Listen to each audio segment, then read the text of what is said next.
Welcome to Trial by Wine. We take a closer look at crimes that highlight how fascinating humans can be.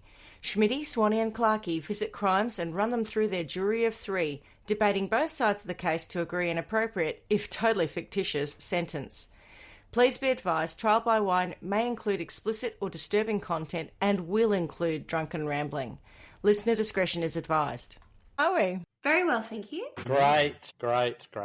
Yes, lovely to see your faces. Got any news? 30 years for us since we met. That's not bad. Congratulations. Isn't that fabulous? Yeah, we're Long time. pretty excited about it. Our joke is gay years like dog years, so really it's 210 years. And what will you do to mark the 30 years? We've been having a bit of a festival all month, so we went and did dinner on the 9th floor of Eureka Tower in Melbourne. I think we told you about that. Yeah, you mentioned that. We went away last weekend. Because I had it in somewhere in Central Victoria. You Rowan. Yeah, that's right. Yeah, Glen Rowan. I forgot about that. Yeah. Glen Rowan Tower. We've done a nice lunch at Stanley Pub, just a few things to celebrate rather than one big thing. Oh, that's wonderful. Yes. Do you What have about any you news? two? I don't think I do. I've got no news. I'm just a workaholic. You look a bit peeved. You look like you're about to nut someone. You do look like you're about to go fucking nuts. Lucky you're not in a car, I think. I just got to, it's just every day's a joy. That's all. Really? Pity the poor person who's going to get sentenced by you tonight, Yes. judging by that face. Not much news. I suppose we should introduce ourselves then. I'm Schmitty. I'm Swanee. And I'm Clarky, and together we are... Trial. Bye. Wine. And what are we drinking? Go on, Swanee. Tell us about your not wine. Well, Yeah, this what have you got one's for not wine? it's my not wine. I've got this today. What is that? San Pellegrino, right? No. It's Santa budget Vittoria. What's an Aldi one? Well, it wasn't. I just got it. Where did I get it? Woolies. Yes, it's Yeah. no, Coles is it $2.15. I'm on budget. Bargain. Cost of living crisis. It's the poor man's San Pellegrino. San Pellegrino. It's in a green bottle. It's massive too. It's so huge. you've got It's a like big 1.5 bottle for bargain price. You're here all Absolutely. night. There were only You 3 would've left, only and I snapped them all up. Snapped them Trust all me. up? I did. Your And they were bladders right up and the very funky back. later. And I had to, they were at the very top shelf, and I had to do the check to see if it was going to be able to handle my weight. So I was like scrambling up to pull them down. I was like, that is true cost of living crisis. Like, I don't want to wish it upon you, but imagine if you did that and all the shelves fell down. I did do a little test first, and there wasn't really much left on any of the shelves. So if it had to come down, it would have been awkward, but not horrendous, I think. Anyway, as exciting as that planning is, ahead. what's everyone else having? Averting crisis, averting danger. Boys, what are you drinking? We are having a not wine, but it's a vodka and grapefruit juice. So we found not grapefruit juice. It's like a grapefruit soft drink. It's a Cappy or a whatever it is. So you have a Paloma nearly, but with tequila. It's quite delicious. Oh, It I could is. have had a tequila instead. Didn't think of So that. there's like a cocktail that they used to serve in a couple of places around here. Then they stopped. I don't know why. Dickheads. Yeah, Rude. absolutely. That's weak. Because it was Fuckers. kind of like a sort of a halfway to a margarita. Because it had the tequila and it had that sort of citrus sort of kind of thing with the Cappy grapefruit soda. No salt on the rim, but maybe a bit of soda. And so it was really nice. And then everyone asked for a Paloma and they're like, nah, but that's because it's got grapefruit soda. I think that'd be very nice, boys. Yum. Very Cheers. refreshing. What I about bet. you, Schmitty? You drinking Well, something to put a smile on your face? I'm just finishing a vodka and solo and make my own hard. Yeah. with Make my yourself hard. hard. And then I'm going to move on to, what do you call it? Leftovers? What do you call it Yeah. when you've got... Yeah, so I found a bottle of Ara Sauvignon Blanc Single Estate in Gosh. the fridge, which had How already long's that been opened. there? God knows. Well, we had I got a bit overexcited when I bought a dozen of these recently, and I think we've just keep opening them. So we've now fitted, this is the third bottle that I found that was open, not tonight, over the course of a week. And so I'm finishing off the last one, and hang on, I should test it. Still drinkable. No, it's okay. It's not off. I've got to tell you That's though, good. this has become my all-time favourite Sauvignon Blanc. So it's from Picton region in Marlborough, and it is... Are you talking about New Zealand now? Yeah, New Zealand. It is. fancy I'm not folk. really. Well, I've never really liked the New Zealand Marlboros, and because I don't know why, there's something about them. And I discovered years ago when I was in in Tasmania with Mum, I discovered Ninth Island, and I quite like that. And I used to like Shaw and Smith, so they're both a different kind of taste profile. And Is that a play on Sharon Smith? No, it's Shaw and Smith. And they... Sharon? I don't drink wine, but I recognise it. Well, I don't know if they're still good, but I used to really like them. I think about it, what I like about it, the kind of Sauvignon Blanc that I like tends to have this sort of fresh citrus palate, and it's not oaky, it's not weighed down by anything, and it's not, vile. So I've got to tell you, I think this is by far one of the most drinkable Sauvignon Blancs I've found in ages. And every time I say to someone, try this, it's delicious, they agree with me. So it's going down well. They're just scared of you, but yeah, I'm sure there is that too. But I've got a couple of glasses in this bottle left, so that's what I'm going to drink today. Well, you just sit back and relax, darling. Who's going to tell us a story on that note? Could I? Please do. Yeah? Yeah. Grouse. So I'm going to tell you, for want of a better word, an Aussie classic. And I promise you that is a really bad way of saying it. So I should preface it by saying it's probably one of the most horrific things that's happened. Oh, is it in Adelaide? In Australia, it's not. Don't worry, you're safe. Oh, it's not that. No, I wasn't thinking that. I was thinking the other one that we still haven't covered. Yeah, that's what I mean. You're safe because you've been working on one that... No, I'm not. I was talking about Snowtown, and I haven't. Oh, yeah, right. No, it's not that. But it's right up there. Yes. So... I will get straight into it. It's pretty... Is it in Victoria, like where all the crazy... It is. I'm telling you. And sorry, I'd like to call out, I was listening to the radio the other day, and apparently Victoria's crime has spiked exponentially comparative to New South Wales. I can't remember what the stats were, but it was like, if New South Wales has reduced their crime to 100,000 burglaries and bad shits, we're up to like 200,000 at the moment. Well, I can tell you now, Schmitty, we drive from Victoria to New South Wales every day, and we breathe a sigh of relief every time we cross the border because we've made it safely. Because it's like fucking guerrilla warfare in Victoria, and New South Wales, it's like... Nice and calm, and a high police the yellow brick road. Perchance? In New South Wales? Do you notice more police? Or... There's no difference, to be honest. There's no need for them. All the crazy shit happens in Melbourne. We all know that. Does it ever? There's so many stabbings and shootings and shit at the moment. I love that we just banned machetes in Victoria. No, we know Glen Rowan. In my mind, a crime map of Melbourne, and then how it sort of spreads out from that. That's how I'll see Victoria from going forward. Yeah, well, this one is probably already on your map. Really? It's yeah. But if not, I'll tell you all about it. So I'll give you my sources first, all bar one, because in London. No. In fact, I'll tell you anyway. Letters? So the famous cock. We've got a photo of us out the front of the famous cock, which is just a pub with big rooster on it. Big rooster, yep. Come on. Rightio, so sources are Wikipedia, news.com.au, 9news.com.au, The Age, abc.com.au, and spoiler alert, julianknight.com.au. Oh, okay, right. That's not a spoiler for me yet. Okay, it won't be a spoiler for lots of people who are outside Victoria, but I will start by telling you Julian Knight is he's a perpetrator of one of the worst crimes, events, massacres in Australia, the Hoddle Street massacre. Yeah. Righty. Not to be confused with the Hoddle Street that I lived on for the better part of 50 years. Different Hoddle Street. Same name. Different location. Yeah. This is really going back into my childhood, perhaps, is it? Mm-hmm. It is, yeah. So it all took place in 1987, I believe. I'll get to that a bit later. But so I just thought it was a good one to just sort of go back and reflect on the horror of it, because it is an event that led to the gun laws being changed. That and the Port Arthur massacre both. I was going to say Port Arthur had a really significant effect. Yeah. So that was when the government just went, Enough's enough, you motherfuckers. Yeah. It's like they've done with machetes, basically. So and thank you for doing that. Yeah, it was very good. So Julian Knight was born on the 4th of March, 1968. The eldest of his three, he was one of three siblings, and he was the eldest. He's young. I was just thinking that. I'm really surprised at how young he is. He was 19. He was only 19.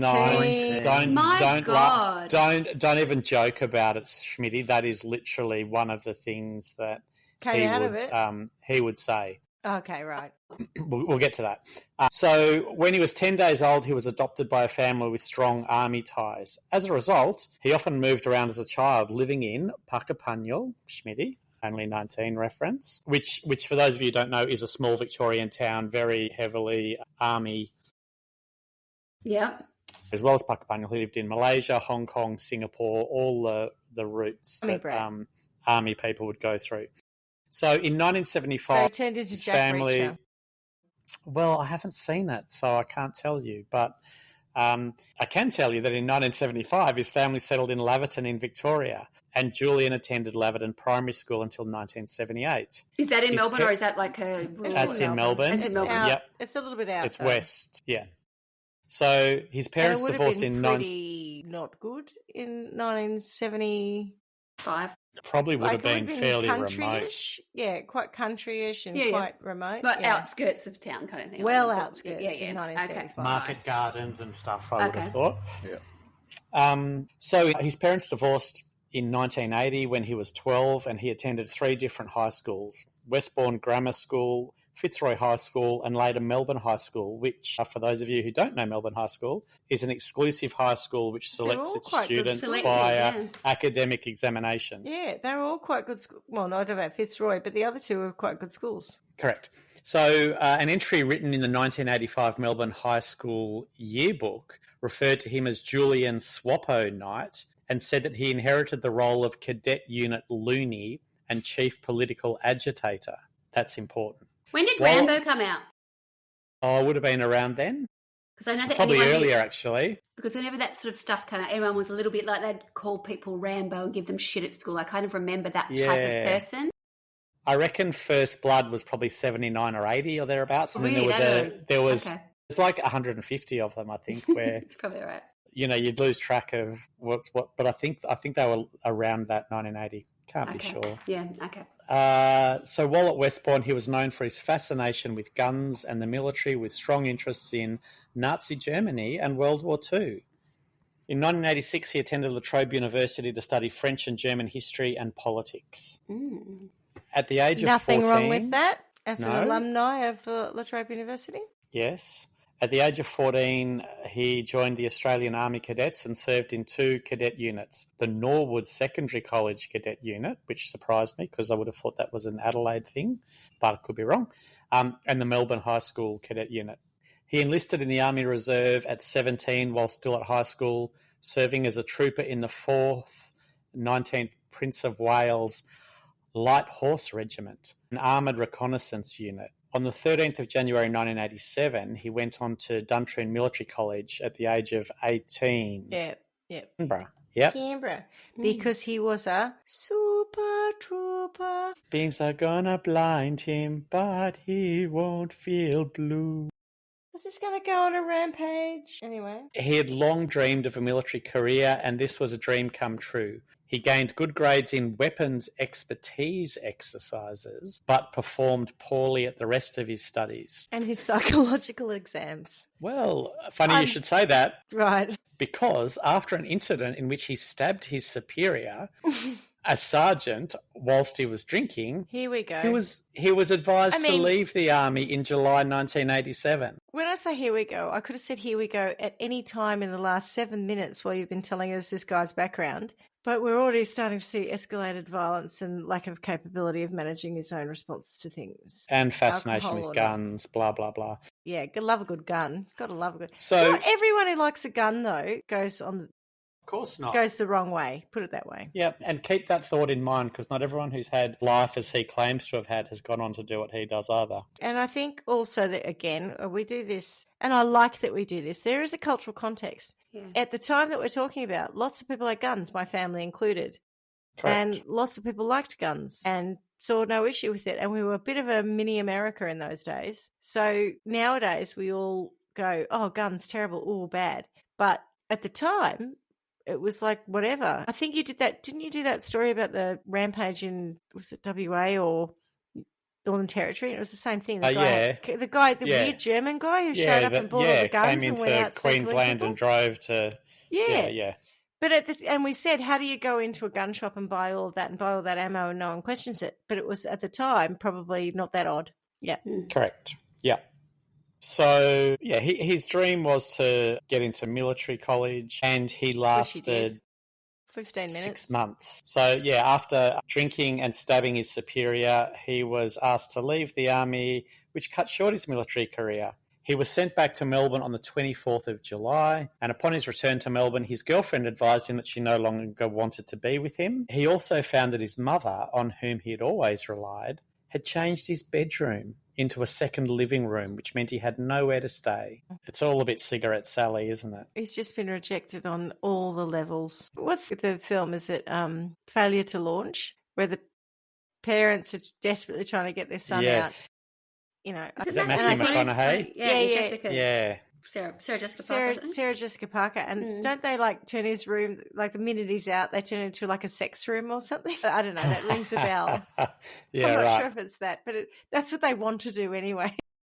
Yeah, well, that's not quite what happened here. No, but, it's just a lounge. Well, I mean, we don't know what went on in that lounge room. A bit of lounge. So, furthermore, he had no money and no experience working to earn a decent wage. His mum, however, did set up a temporary bedroom for him in front of her home at 6 Ramsden Street, Clifton Hill. Hang on, did she put him in a caravan? No, a temporary bedroom for him in the front of her home. So in the front of her home? Literally, I meant on the garden. Yeah, not in the garden. No, literally in the front room. I thought we were going back to, what was your guy? Shameless Phil and his sex caravan at the front. Yeah, sorry. I'm sorry. Yeah, We've done too many stories. Shameless Mick, I know. Shameless Mick, sorry. And his, not to be confused with Lucky Phil. Not to be confused at all. Yeah, sorry. Right.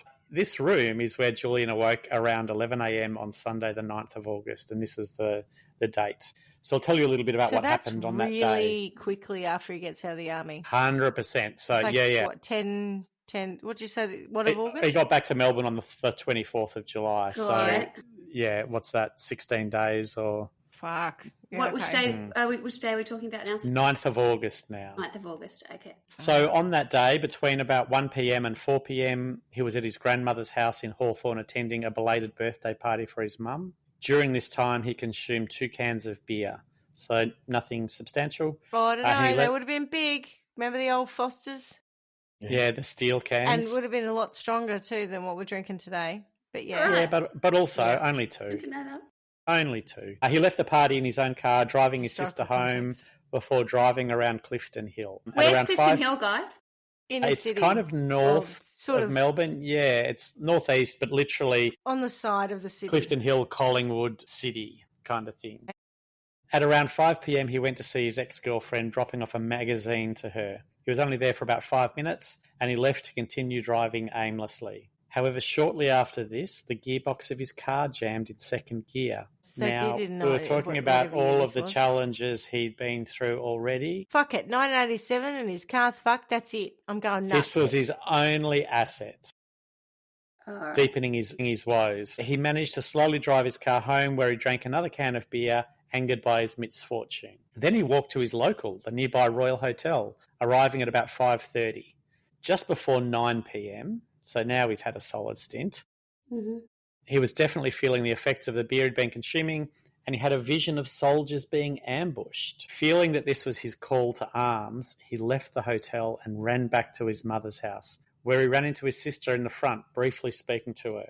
Once she left to go back to the back of the house where she was watching TV with his mum, he went upstairs to his mother's bedroom, because this is where his, and Schmitty, to your point around cultural context, his legally owned and licensed weapons were kept under the bed. Yeah, under the bed, not even in a gun cabinet. No, what? No one had that back then. A gun safe, no. In fairness, if you had gone under the bed in the houseboat, that's where the 303 and 202 were.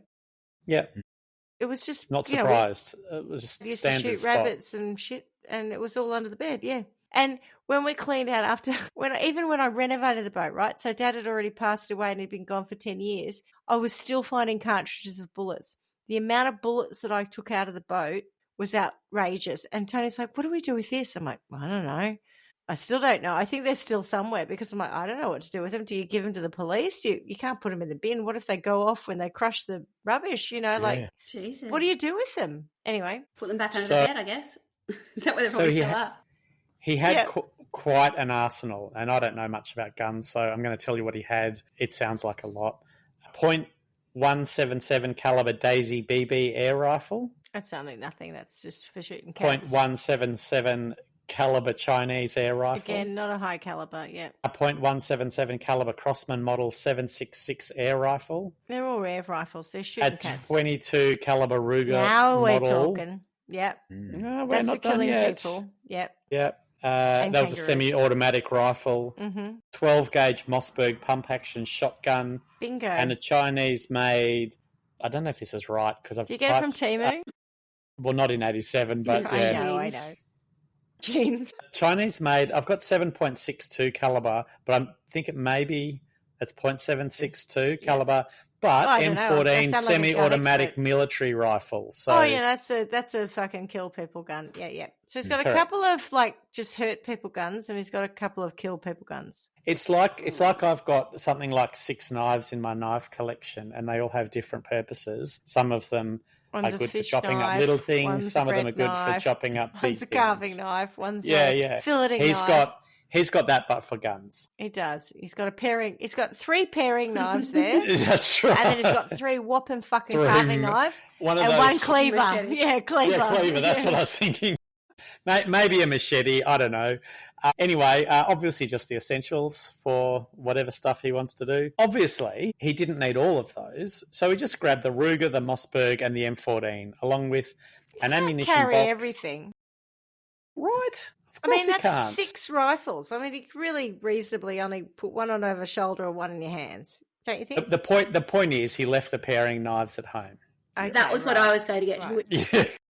Because they're for shooting cats. Right. So he had an ammunition box, a leather shotgun, cartridge belt, and then he went back to the front room to load them all. Once they were all loaded, he stuffed 100 rounds of ammunition into his pockets, including a suicide bullet, which he placed in the front right-hand pocket of his jeans, and a black combat knife down the back of his jeans. So that was because his plan was to do what he wanted to do and then off himself afterwards. Is that a common thing to put a little one aside for yourself? Only if you want to commit suicide afterwards, I'm assuming. I'm and if you're not mad. The expert. He's mad at this point. Mad as in crazy or mad as in angry?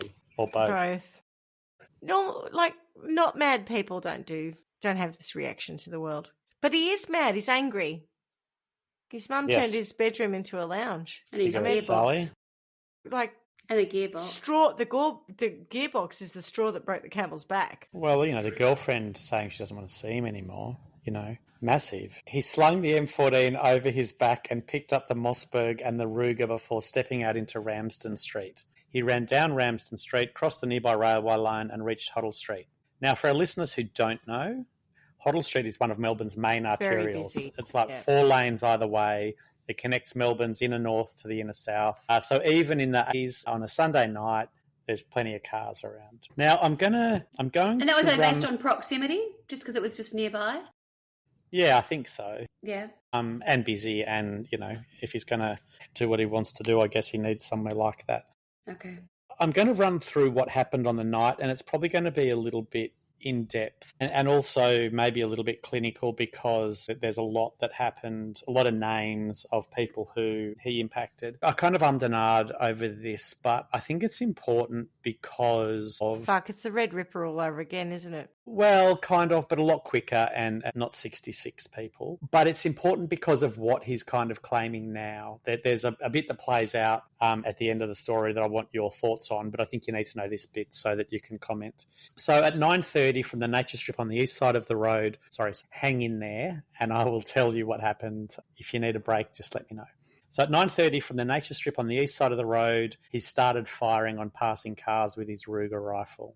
The first car that he opened fire on contained a married couple, Con and Rita Vitkos. Rita received minor wounds and her husband drove on before stopping at a mobile service station about 150 metres further south down Hoddle Street. Anyone who knows the area knows the service station. Mm. We've all been there a million times. Mm-hmm. So following the Vitkos' car was a car containing Michael Anthony and Trevor Smearley and a car driven by Gregory Elliott. A bullet struck Elliott's vehicle, narrowly missing his head. Both of these cars were damaged, but none of the occupants were wounded. Following Gregory Elliott's car was a vehicle driven by Alan Jury and containing Monica Vitelli and Mina. They were both wounded, and they joined the others at the mobile service station. Knight fired rapid bursts at each car, and he reloaded with spare 10-round Ruger magazines as he moved north along the nature strip towards nearby Clifton Hill railway station. He ensured that he fired on every south and northbound vehicle as it passed. The next car he fired on... in the interest of fairness, of course. Oh, well, one doesn't like to judge. Is that what you mean? Or discriminate? Just like, yeah, I have to... It wasn't he was going, that's a shit He box. ensured that he shot at everyone equally. Well, just doesn't want to miss an opportunity. Fucking hell. Like, it's bad. So, where did I get to? The next car he fired on contained Raywin Crichton, Bernd Michael, and Diane Arnold, who all escaped injury.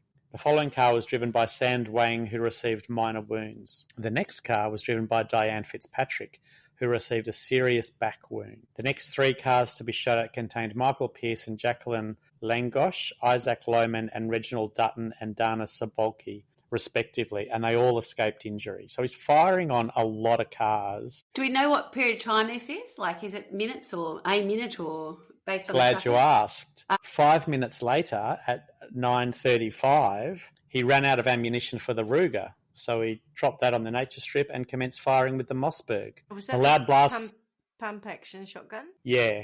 The loud blasts of the shotgun alerted residents to the shooting, and the first calls were made to Victoria's Police Emergency Communications Centre. Okay, so that was finally, there was something that people could detect. Loud enough, people are going, what the hell? Well, 22 is not that quiet, but I can appreciate that a boom of a shotgun is much louder. And then you might have heard pop, pop, pop and thought, what was that? Fireworks, and then you heard boom. You thought, no, that's gunshots. Yeah. Also, it's only 5 minutes, right? So if you start hearing it's really that, fast, you'd be going. You might go out and go, "What the hell's that?" Yeah, see, I'd run out going fireworks, because I love fireworks. Yeah. Yeah, and it's Clifton Hill, and that's close enough to the city to exactly. hear. To think that, well, and it's 1980 something, but I love a firework, so I'd be running straight towards the badness. Yeah. So the first car to be hit was driven by Sharon Maunder, who did not receive any injuries and did not realise the front of her car had been hit. Was she driving a Kingswood by any chance? I mean,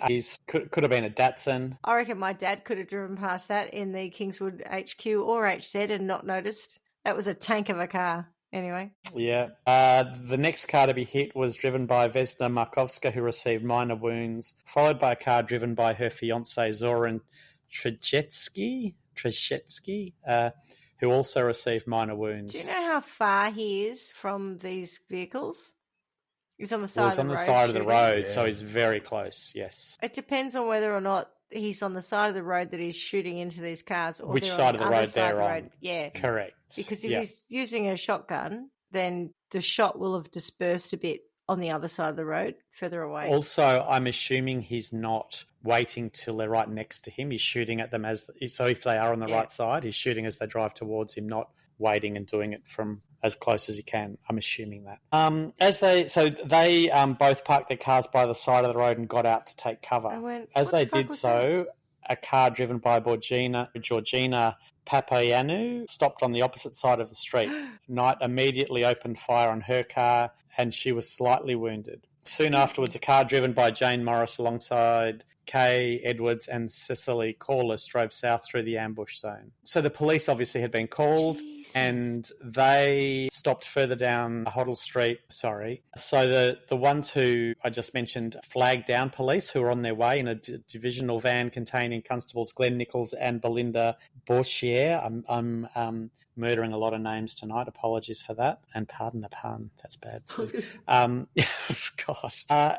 And informed them about the shootings. So Nichols and Bourchier immediately drove to the scene with their lights and siren as they radioed details. Soon after 9:38, they reached the intersection of Hoddle Street and Ramsden Street where they were shot at by Knight. He continued to change position as he fired at a procession of 4 single-occupant cars which, in chronological order, were driven by Matthew Morrow, Edward McShortle, Trevor Robinson and Keith Wing Shing. McShortle received minor wounds, but Wing Shing, who stopped his car opposite Knight, received serious jaw and throat wounds. Jesus. Knight continued to reload and change position as he continued to fire at the passing cars. The next car he fired at was a car containing Kevin Skinner and wife Tracy and their son Adam. Tracy was killed instantly by a bullet to the face, and Adam, who was on her lap below the windowsill, received minor glass wounds. Following this, a local resident, Peter Kermy, and a friend of his, John Muscat, approached the scene from the western side of the street. Knight fired one shot at them, which fatally wounded Muscat in the head and chest, which seriously wounded Kermy. Immediately after this, the attendant at the nearby swimming pool, Steve White, ran to their aid and was seriously wounded by Knight's final shotgun blast. What a prick! It's bad. There is a parallel to the Port Arthur, isn't there? It's just this. Yeah. So it's now, Swanee, 9:39, so 9 minutes. And numerous police units were rushing to the scene. So all of that's it. He's out of ammunition now? He's out of ammunition from the Mossberg, which is why he drops it and takes up prone firing position with his M40. With his third cleaver.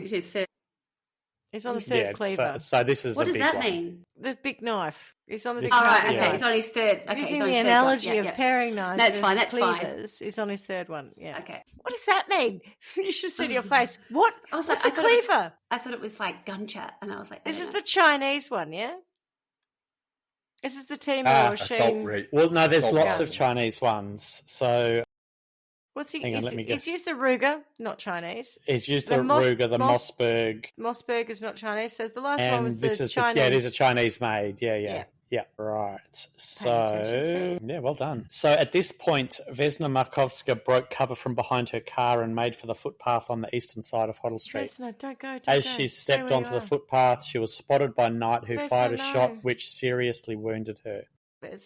When she fell back onto the roadway, Knight fired 2 further shots which killed her. Oh, fuck's sake. It's now 9:40 and D24 notified the police air wing that one of their aerospatial Dauphin police helicopters was needed to assist the police at the scene. Moments later, in a break in the firing, one of the police officers on the western side of Hoddle Street fired a shot at Knight, which missed him by a couple of metres. Immediately following this shot, Robert Mitchell, who had driven through the ambush zone unscathed and parked his car further down Hoddle Street, ran up the eastern side of the street in an attempt to render assistance to the fallen Markovska. As he reached her and came to a halt, Knight quickly fired a shot at him, which hit him in the right side of his head and killed him instantly. So at 9:41, as 3 police units took up positions in Mayor's Park on the western side of Hoddle Street, the other police units took up positions in the surrounding area, opened fire on a car driven by Jacqueline Turner and on Papaionou as she walked from her car to help Markovska and Mitchell. Turner's car was not hit, but Papaionou was fatally wounded in the left side as she reached Markovska. Following this, Knight fired on a car driven by John Finn, who received minor wounds. The next car he shot at was driven by Andrew Hack, who was seriously wounded in the left side. Following Hack was a car driven by Dusan Fleznik, which Knight fired at. Fleznik was hit in the left side and bled to death in his car. At 9:43, Constable Bourchier requested another ambulance from D24 and nominated a mobile service station as a safe rendezvous point for ambulances as 2 more police units arrived there. The next car to be shot at contained Michael Smith and Jacqueline Meegans. Smith received minor wounds whilst Meegans was seriously wounded in the shoulder. Why haven't they closed the road at this point? It's 10 minutes or 15 minutes. But you got police on site. You think they have somebody further? You think that they would say go 400 metres up the road and shut the road, stop people going through? They only got there a couple of minutes ago, so they'd still be going, what the fuck? How do we even manage this? Yeah, right. I'm not blaming the police. I'm just asking. I know, but if you think about that time frame, you've got to kind of work out what the hell's going on. And we didn't have this happen regularly either. No, I think it would have been such a shock. I think now it'd be different, and the way it'd be communicated would be quicker and different. What we'd be able to see. We've got different technologies too. Yeah. Correct. Yeah. There's got to be a bit of a lag back then. Gosh. And then some. So as they were fired upon, the first 2 ambulances arrived at the scene. One at the mobile service station and one at Mayor's Park. It was now 9:44, and the next car to be shot at was driven by Stephen Mihalidis, who escaped unscathed. Immediately after, Knight fired at the rider of a motorcycle, Kenneth Shane Stanton, who was hit in the left leg and fell onto the roadway. As he lay there, Knight shot at him a further 2 times and he eventually died. 45, a car containing Dimitrios Kolivas, Renata Coldabella, Danny Coldabella and Danny DeLuca followed Stanton down Hoddle Street. Knight, who was by this time besides the southern end of the Clifton Hill railway station buildings, fired a shot at the front of the car. The car stopped, and as it reversed back up the street, Knight fired 2 more shots at it before it crashed into a police car driven by Constable Dominic Canizzaro, which had just arrived at the scene. The first shot that Knight had fired into the car had slightly wounded Renata, and the second shot he fired had seriously wounded Danny Coldabella. As Colivas's car was reversing, a motorcycle ridden by Wayne Timms and Jane Timbury, followed by a car containing Alexandra Stamatopoulos, Stephen Stamatopoulos, Irene Funtus, Vicky Funtus, and Panagiotti Funtus, drove into the ambush zone and stopped opposite Colivas's car. At this point, Knight, who was surrounded by at least 40 armed police officers, decided to withdraw from the area and began hunting police officers. So it was now still sort of 9:45-ish, and it expended 40 rounds of 22 caliber bullets, 25 rounds of 12-gauge buckshot, and 32 rounds of 7.62 millimeter caliber bullets in the preceding 15 minutes. 9:30, 15 minutes. 5 people lay dead, 2 were fatally wounded, and a further 17 had been wounded. So the two that were fatally wounded, obviously not dead yet, but were to die. In time. In addition to the expended ammunition, Knight had lost his suicide bullet. No. Yep. And this is Victoria Police. I'm amazed that he hasn't been shot dead yet. Well, they did. They went through their shooting phase after this. I think it was more the 90s where they would just shoot first, ask questions we later. Come in peace, shoot to kill, shoot to kill. Mm-hmm. Yeah. But in 87, all right, fair enough. But I'm still surprised. I mean, I think it would have been reasonable in this situation. They've been known to shoot people like mad people with a machete. I mean, I wasn't even saying that because of our previous conversation, but people who've had psychotic breaks and been wielding a machete have been shot dead by Victoria Police. Yeah, but I would imagine that some of that would have been from incidents like this. You know, the trauma of it, 100%. Yeah. So, in addition to losing his suicide bullet, he'd also lost his knife on the nature strip. Oh. So he only had his M14 rifle and 17 rounds of ammunition, having discarded the other 2 firearms. And it's hard to kill yourself with a rifle. They're very long. Yeah. You got to have long arms. It's very awkward, yeah. So following his decision to withdraw, he turned around and climbed onto the western platform of the Clifton Hill railway station. He ran north along the platform and then continued moving north beside the railway line. He reached a fork in the tracks around 9:46 and decided to follow the left fork. He spotted a police car in the northern end of Hoddle Street and fired 3 shots at it. The police car contained Sergeant Graham Larchin and Senior Constable Betty Roberts, who were not injured by the gunfire, but who abandoned the car after Knight ceased firing. Yeah, if I can get out of here. Yeah, correct. Run. After firing at Larchin and Roberts' police car, Knight moved into a nearby cluster of trees, sat down and smoked a cigarette. Fair enough. He had a stressful 20 minutes. Yeah, correct. Minutes later, the helicopter arrived over the Clifton Hill area and began searching for Knight with a powerful searchlight. Yeah, this is pre-heat-seeking shit. Yeah. Correct. And a minute later, D24 ordered Victorian Police's Elite Special Operations Group to attend the scene. So, I bet they had dogs out too. Nowadays, that would happen a lot faster, like you were saying. Yeah. But I think, back then... At this point, he'd be dead because they would have shot him. True. Get him.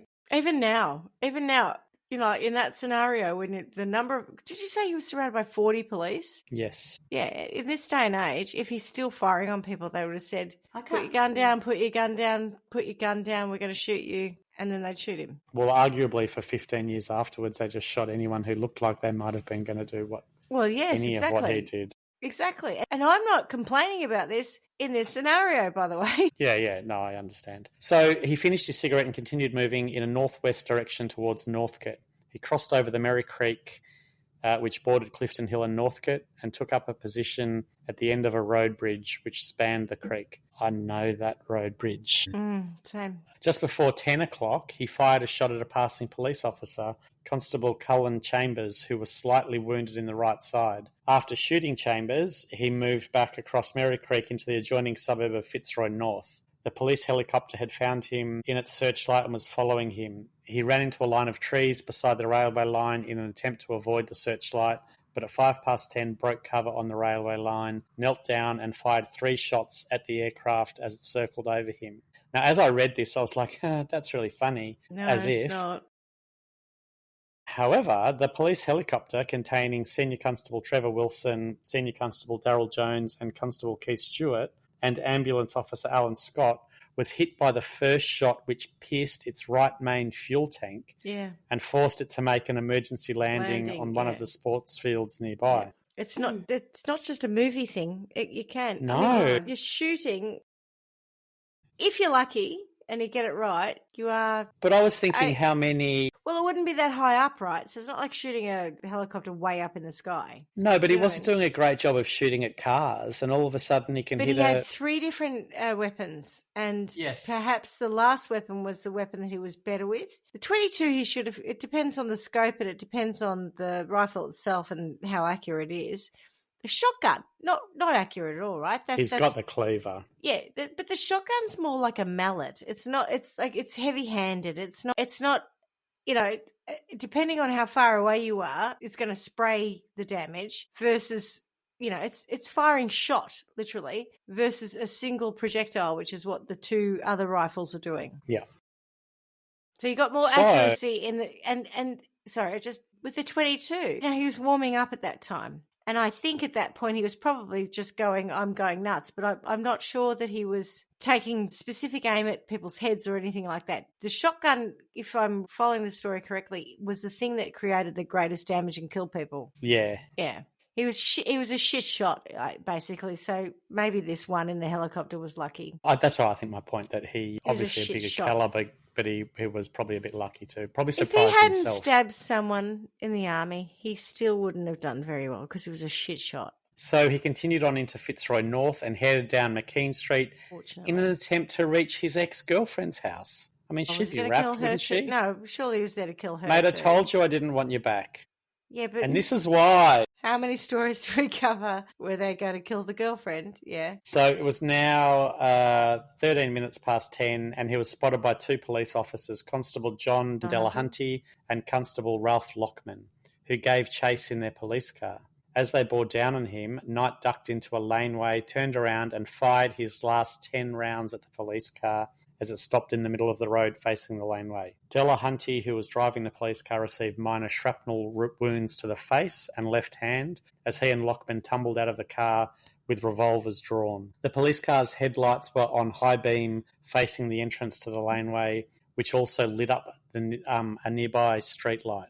As Delahunty and Lockman took up positions behind their police car and called upon Knight to surrender, Knight squatted down beside his low brick wall and searched his pockets vainly for his suicide bullet. His woes continue. When he realised that he'd lost it, he leaned out into the headlight beams and dropped the empty M4 down on the ground. Then he slowly stood up with his hands in the air.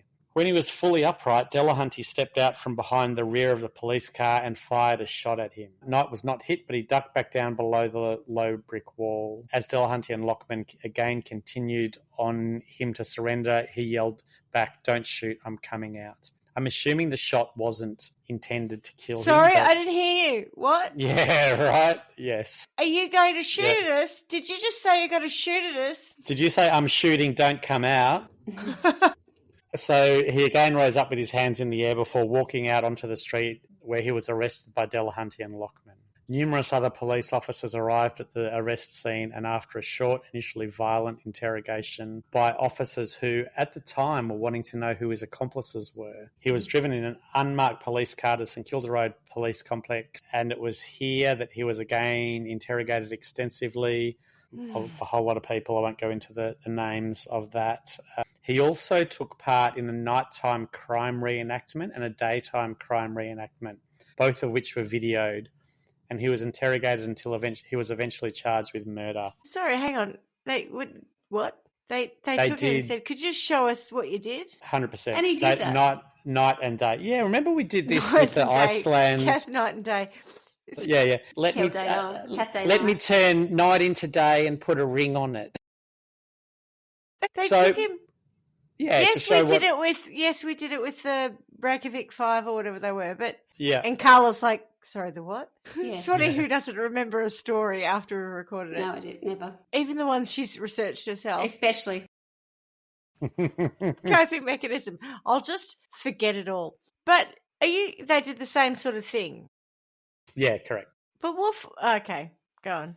Just to understand, I guess, from his point of view, what he's saying he did, because he's confessed to it, so they go, well, show us what happened. It just makes me think of, modern social media, POV. When you're shooting people, this is my point of view. But also they would have, they were thinking he had accomplices, getting, okay. So he was proving that he was just the one person, the one shooter. I think so. I'm not 100% sure on that.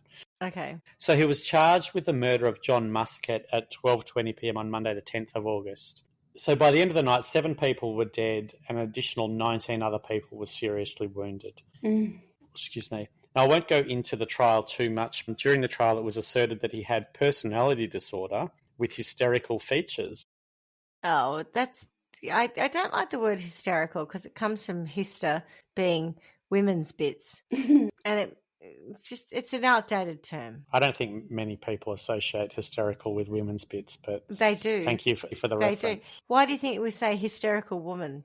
Because it's all to do with hyster, like hysterectomy, because women are all crazy because of women's things. It's exactly where it comes from, Clarky. Is that what it is? Yes. I'm not saying it's not where it comes right from. I'm saying people don't just sheltered. Sit there and say hysterical in the context of women's bits. They say hysterical in the context of people being hysterical. Woman.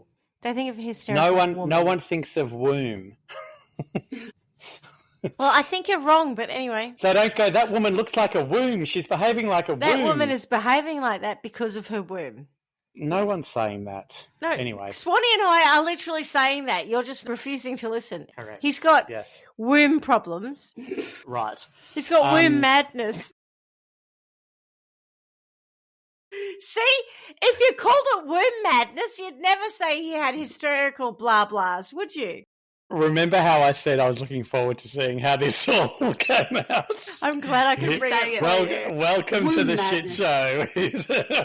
Womb madness. He's got womb madness. That's the name of this episode, by the way. It's womb madness. Yeah, womb madness. God. So he pleaded guilty to 7 counts of murder and 46 counts of attempted murder. How many? And 46 counts of attempted murder. And was sentenced to 7 concurrent terms of life imprisonment with a non-parole period of 27 years. Hang on. How many counts of actual murder? 7. So why wasn't he given more counts of time? Attempted. For all the attempted murders? Correct. Also, 27 years non-parole period, which potentially means he would be out when he's 46. So still quite young. No. Whole life order. Did not get. I don't think we have it. Do we have a whole life order in this country? I know they do in the UK. So we'll get to that shortly because it's interesting. So prison life. So in his prison, with his homies, which is maximum security Port Phillip prison, he's had many legal challenges to the Victorian government. His challenge often concern events and occurrences arising during his imprisonment and his dissatisfaction with the prison management and prison discipline. So he spent 12 years of his sentence in high security management facilities. Mm-hmm. Only 12? Only 12. Is he a model prisoner by any chance? He's absolutely not. Has he found God?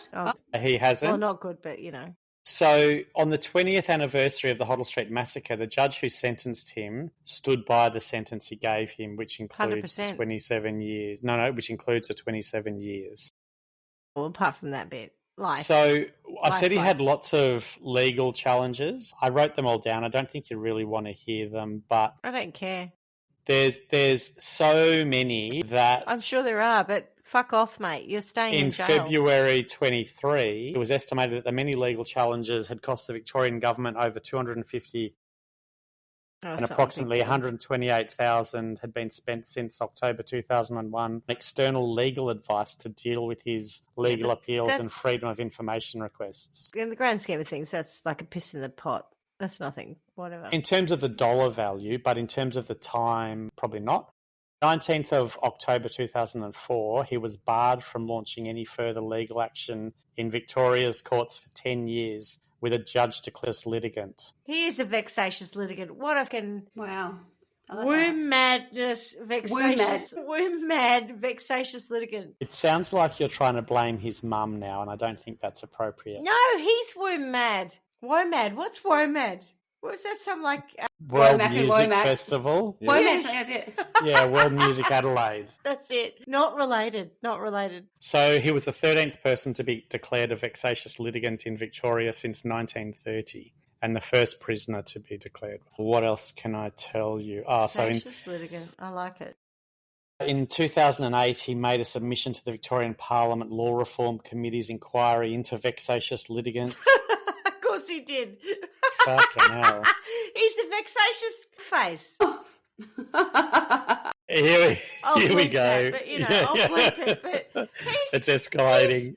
He's a horrendous individual who's just wasting everyone's time and should rot in a corner somewhere. In June 2009, he sued Victorian Attorney General Rob Hulls to force him to appear before the Supreme Court and to remove his status as a vexatious litigant. He also claims the status is being used as an instrument of oppression by Corrections Victoria and says his request for access to a personal computer in his cell was denied. As it is with most people in high security facilities. Fuck off, mate. Yeah. He's also done things like wants access to rehabilitation programs in prison to improve his chance of parole. Keeps getting rejected. He also sought permission to write a letter of apology and explanation to one of his victims. The court heard prison authorities intercepted a letter Knight had tried to send one of his victims, and he was charged with 2 prison offences and spent 6 days in solitary confinement. Like he's remorseful. He's not remorseful. Knight told the court a letter of apology did not fit the prison guidelines for a prohibited letter, stating, "A letter of apology constitutes a facet of my rehabilitation and on a small measure of making amends for my actions." If that's a word. You are not going to be rehabilitated. You're going to stay in jail forever. You are not a safe individual for the public to accept. So remember I said that I wanted to give you the full detail of what happened because of, I guess, his mindset and where his view of things is at the moment. He was only 19. Here we go, yeah. So here's the kicker. Shortly before Knight became eligible for parole in 2014, the Victorian Parliament passed the Corrections Amendment Parole Act 2014, which amended the Corrections Act 1986 to prevent the Parole Board from ordering Knight's release unless satisfied, amongst other things, that Mr. Knight is in imminent danger of dying or is seriously incapacitated and that, as a result, he no longer has the ability to do harm to any person. Get guns and hurt people, that's right. Yes. You can only come out if you are on your last legs. Mm-hmm. So there is a website that I mentioned earlier, julianknight.com.au, that in my opinion is all about painting him as a victim. So it talks about him being a victim of assault at Duntroon Military College. It talks about him being a victim of the legal system working against him, rejecting his assault claims at Duntroon. So they've said, no, that didn't happen. You can't sue people for that. 100%. In fairness, that could have happened. But the legal system is saying no evidence of it. Not saying it didn't happen, but no evidence of it. But there are other people who've definitely evidenced that there have been cases of abuse at Duntroon who didn't go on to kill 7 people and injured 100%. What was it? 19 or 48,000 or 46? Yeah, 46 counts of attempted murder. Fucking hell, right? He's a victim of illegal. Yes, I agree with you, Kipling. Wise words. Is he part Chewbacca? He's turned into Arthur. He's decided. I can see him tapping. He's a podcasting dog. He's a podcaster. Come on. Hi.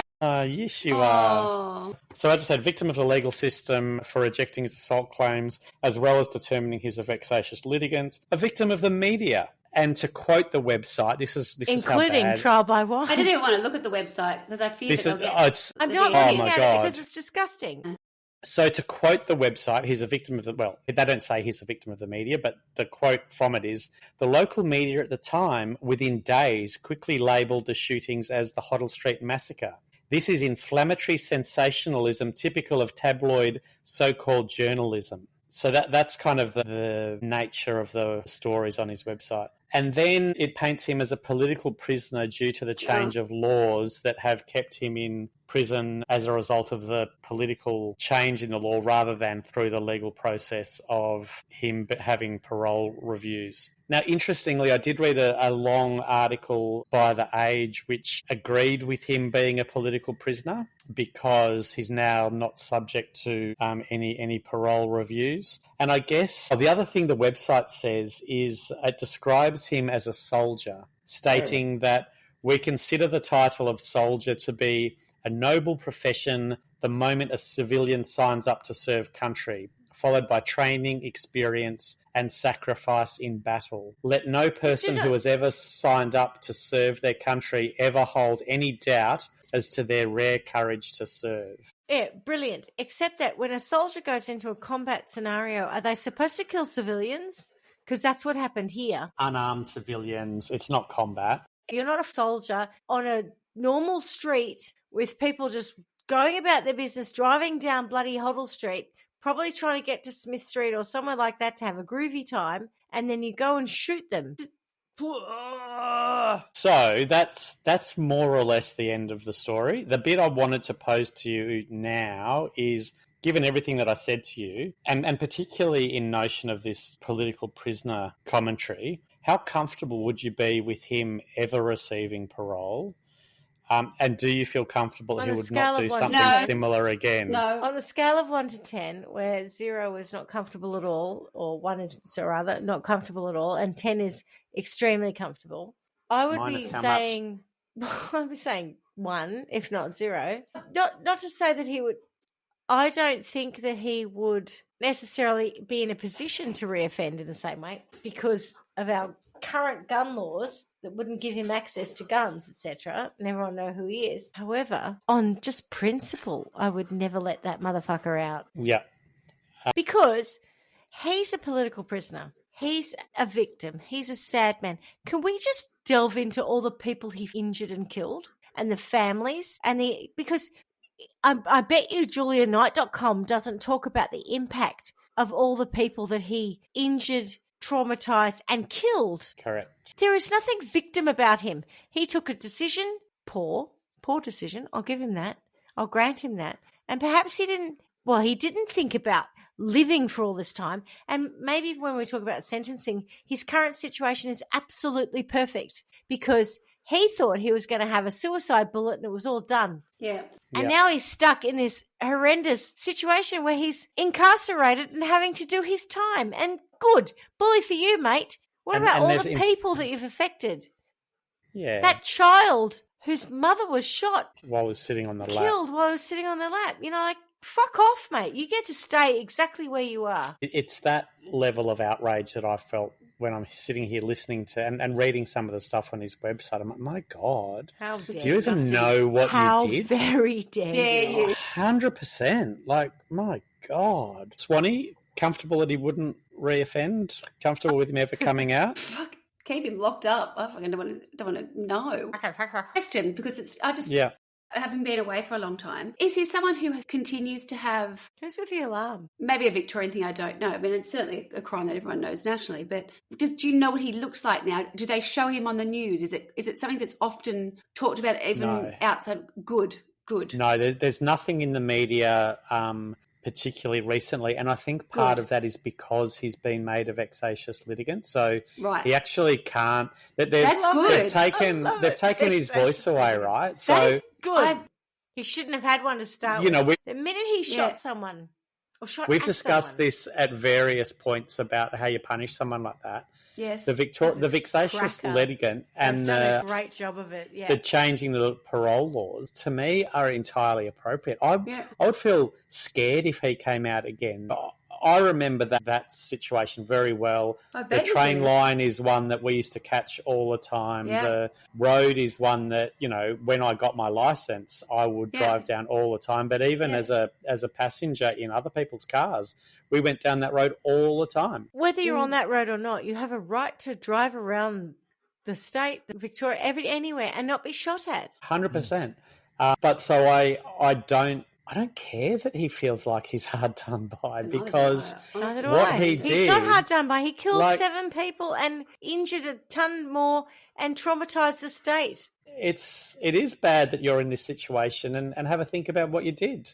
Boo-hoo. Yeah. Take a good hard look at yourself, my friend. You're not getting out. No way.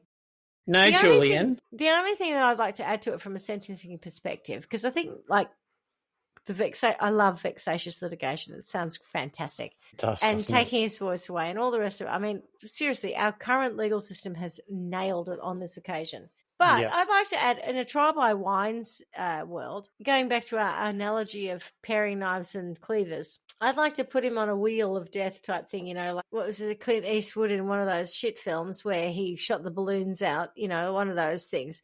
But Julian Knight is strapped to a wheel that is spinning and spinning, and we're throwing cleavers. And we don't really care if they hit him or not because we're not trained cleaver throwers. I think I'll go with that too.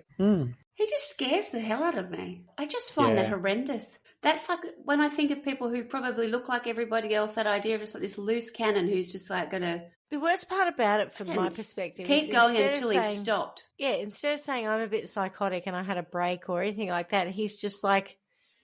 It's everyone else's fault. I had a bad day at the office. I'm just going to, I was abused at Duntroon. I did stab someone, which is kind of my abuse. Mum replaced my room. My car broke down. I lost my suicide bullet. There's that. Fuck my life. We all have very bad days. FML for sure, but not fuck 7 other people's lives and all the... It's one thing to say fuck my life, it's another to fuck up all these other people's lives. Correct. And the long-term implications on our state too. So, you can rot in hell and rot in jail. I'd also like to credit the 1985 Melbourne High School yearbook that referred to him as Julian Swappo Knight and said he... What Swappo mean though? I was going to ask you at the time. I don't know, what but it's this bit that's important. They said that he inherited the role of cadet unit loony and political agitator. I know, when you said that, I thought, oh, God, here we go. God. They nailed it. They were psychological profilers before and the vexatious litigant. Yeah. Wow. 100% nailed it, yeah. Yeah, so... no other notes on sentencing? We're happy? Yeah. I think that, like you said, I think the political system has got it right. And I think that he is... Yeah. He's either suffering in prison or pretending to suffer in prison. Either way, I don't care. I don't want to give him a profile. I don't want to give him anything. I want him to be sort of Shame we did an episode on him then. Anyway. You know what I mean? Yeah. So to our one new listener in Germany, please don't make a big fuss about this man. Yeah, keep it on the low key, please. Keep it under your hat. Yeah. That's right. Keep it stum.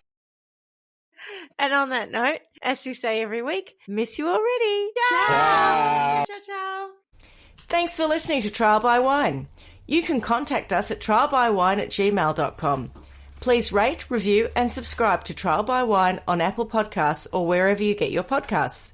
If you'd like to support us, you can become a patron at www.patreon.com, Trial by Wine, or visit our website www.trialbywine.com to donate to us. Your support will help us cover many more cases and apply wacky sentences. We really appreciate you listening and hope you tell everyone about us. Our cover art is by John Christo and music is by Beauchamp from pixabay.com.